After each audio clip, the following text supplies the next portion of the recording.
नमस्कार, आपण पाहत आहात सारथी महाराष्ट्राचा न्यूज।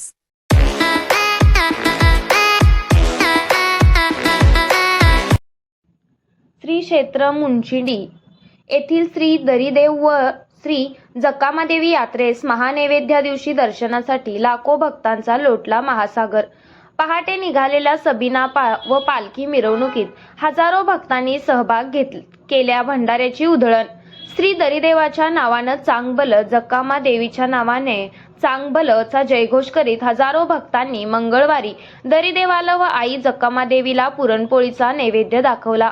महाराष्ट्रासह कर्नाटक, आंध्र प्रदेश, केरळ, तमिळनाडू व गोवा आदी राज्यातील लाखो भाविकांचे श्रद्धास्थान असलेल्या व नवसाला पावणारे व जागृत देवस्थान अशी सर्वदूर ख्याती असलेल्या श्री क्षेत्र मुचुंडी येथील श्री दरिदेव व आई श्री जकामादेवीची यात्रा गुरुवार दिनांक 2 एप्रिल पासून भरली असून यात्रेत विविध प्रकारचे हजारो स्टॉल लागले आहेत।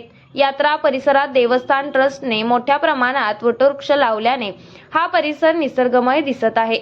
श्री दरिदेवाची यात्रा ही दरवर्षी चैत्र पौर्णिमेपासून सुरू होते। श्री दरिदेवाची पालखी व सबीना ही मूळ नक्षत्रात निघते। श्री दरिदेवाच्या यात्रेचे वैशिष्ट्य म्हणजे श्री दरिदेवाचे मंदिर हे कर्नाटक राज्यातील तिकोटा तालुक्यातील कन्मडी ग्रामपंचायत हद्दीत येते, तर श्री दरिदेवाची बहीण श्री जकामा हिचे मंदिर हे महाराष्ट्र राज्यातील सांगली जिल्ह्यातील जत तालुक्यातील मुचंडी ग्रामपंचायतच्या हद्दीत ओढापात्रातील डोहावर आहे।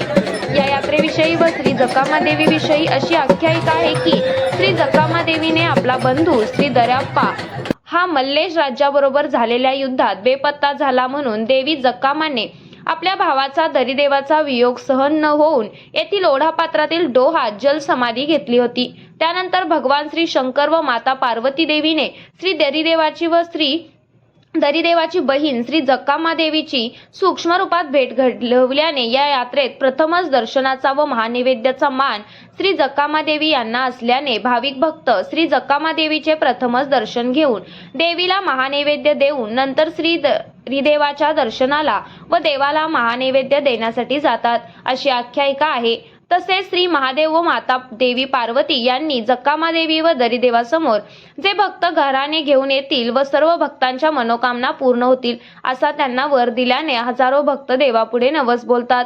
भाविक भक्तांनी आजही प्रथम श्री जकामादेवीचे दर्शन घेऊन देवीला नैवेद्य दाखवून नंतर श्री दरिदेवाचे दर्शन घेतात व देवाचे नैवेद्य दाखवला जातो। श्री खंडोबा देवाला मुरळ्या सोडतात, श्री यल्लमा देवीला जोगतीनी देवदासी सोडतात। त्याचप्रमाणे श्री दरिदेवाला गुळी सोडण्याची प्रथा आहे। गुळी प्रथा म्हणजे प्रत्येक कुटुंबातील एक कर्ता पुरुष या पुरुषाने दरवर्षी श्री दरिदेवाच्या यात्रेस येऊन त्या ठिकाणी स्नान करून नवीन कपडे घालून आपल्या अंगावर आंबाडा व वनस्पतीपासून वाकाने बनवल्या आलेल्या चाबकाने फटकारे मारून घेत व फटकारे घेत श्री दरिदेवाच्या नावाने चांगभल व श्री जकामादेवीच्या नावाने चांगभल असा देवाचा गजर करताना दिसत होते। या यात्रेचे दुसरे वैशिष्ट्य म्हणजे ही यात्रा महाराष्ट्र व कर्नाटक राज्याच्या सीमेवर भरत असल्याने व यात्रेचे संपूर्ण नियोजन हे कर्नाटक राज्यातील कन्मडी ग्रामपंचायत यांच्यामार्फत होत असल्याने यात्रेत कोणताही अनुचित प्रकार घडू नये यासाठी कर्नाटक पोलिसांचा मोठा बंदोबस्त होता। तसेच या यात्रेत कर्नाटक राज्यातून आलेले भाविक भक्त यांच्यासाठी कर्नाटक हद्दीत एसटी डेपोची व्यवस्था करण्यात आली होती, तर महाराष्ट्रातून येणारे भाविक भक्त यांच्यासाठी महाराष्ट्र हद्दीतून एसटी डेपोची व्यवस्था तात्पुरत्या स्वरूपात करण्यात आली होती। श्री दरिदेव हे जागृत व नवसाला पावणारा देव अशी ख्याती असल्याने या यात्रेत देवाला बोललेला नवस पूर्ण झाला, म्हणून भाविक भक्त देवाच्या शेकडो पायांवर नारळ फोडून आपला नवस फेडतात दिसत होते। ही यात्रा चांगल्या प्रकारे पार पडावी यासाठी यात्रा कमिटीने भाविकांसाठी सर्व त्या प्रकारच्या सोयी व सुविधा उपलब्ध करून दिल्या आहेत। विशेष म्हणजे यावेळी यात्रा समितीने भाविकांना उन्हाचा त्रास होऊ नये यासाठी विशेष काळजी घेतली होती। वर पत्रा घालून बंदिस्त केलेल्या दर्शन रांगेतून भाविकांना प्रवेश दिला जात होता। तसेच दर्शन रांगेत पायावरून अविरत पाणी सोडले होते।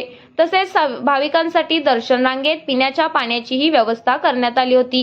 त्यांचे भाविकातून समाधान व्यक्त करण्यात येत होते। यात्रेसाठी भाविक भक्त दुचाकी, चारचाकी, मोठे ट्रेलर, ट्रॅव्हल्स व बैलगाड्यातून येताना दिसत होते। यात्रेत कर्नाटक पोलिसांचा बंदोबस्त तैनात होता। महाराष्ट्र पोलीस कुठेच दिसत नव्हते। यात्रा परिसरात महिला भाविक 3 दगडाच्या चुली मांडून त्यावर देवासाठी पुरणपोळीचा नैवेद्य बनवताना दिसत होत्या। आज श्री दरिदेव व देवी जक्कामा यांच्या नैवेद्याचा दिवस असल्याने तासगाव तालुक्यातील विसापूर येथील श्री माने यांनी परिवारासह दरिदेव देवी जक्कामा देवी मानाचा पुरणपोळीचा नैवेद्य दाखवला। आज सकाळपासून श्री दरिदेव व देवी जक्कमास पुरणपोळीचा नैवेद्य दाखवण्यासाठी भाविक भक्त दुर्डीत नैवेद्य ठेवून देवास नैवेद्य दाखवण्यासाठी उभे असे दिसले। यात्रेकरूंसाठी यात्रा कमिटीने विंदविहिरीला विद्युत मोटार जोडून अखंड पाणी सोडल्याने भाविक व पाण्याने स्नान करताना दिसत होते। त्याचप्रमाणे बंधाऱ्यातून थोड्या प्रमाणात ओढापात्रात पाणी सोडले होते। बुधवारी पहाटे श्री दरेश्वर व देवी जक्कामा यांची पालखी भेट यात्रास्थळी झाल्यानंतर भाविकांनी श्री दरिदेवाच्या नावाने चांग भलं अशी जक्कामा देवीच्या नावाने चांग भलंचा जयघोष करीत पालख्यांवर भंडारा व खारीक खोबऱ्यांची उधळण केली। पालख्यांच्या भेटीनंतर यात्रेची सांगता झाली। ही यात्रा चांगल्या प्रकारे पार पाडण्यासाठी श्री दरिदेव देवस्थान यात्रा कमिटी कनमाडी व मुचिंडी यांनी खूप परिश्रम घेतले होते। सारथी महाराष्ट्राचा न्यूज चॅनलला लाईक, शेअर करा आणि सबस्क्राईब करा।